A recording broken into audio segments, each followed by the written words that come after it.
หลายๆคนถามผมว่าเวลาผมทำงานแล้วผมเหนื่อยไหมผมท้อไหมถามว่าการทำงานเหนื่อยไหม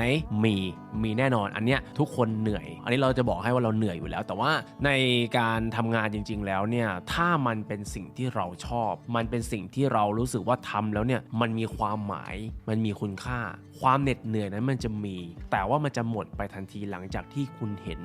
ผลงานของคุณนั้นออกมาแล้วมันสำเร็จมันมีความหมายมันมีประโยชน์มันมีคนสนใจและมีคนที่แบบรู้สึกดีกับการที่เราทำอะไรออกมาแล้วมันไม่เหนื่อยฟรีอ่ะมันเหนื่อยครับแน่นอนครับทุกคนผมมองว่าทุกคนน่ะเหนื่อยหมดแหละแม้กระทั่งผมเองก็เป็นมนุษย์คนหนึ่งถูกต้องไหมครับมันก็ต้องเหนื่อยบ้างแต่อย่างที่ผมบอกแหละเราเหนื่อยได้แต่ถ้าเราเห็นผลงานที่ออกมาแล้วมันคุ้มค่าว่ะมันมีคนดูว่ะมันมีคนยิ้มให้มันมีคนตลกมีคนหัวเราะสิ่งนั้นแหละครับที่จะทำให้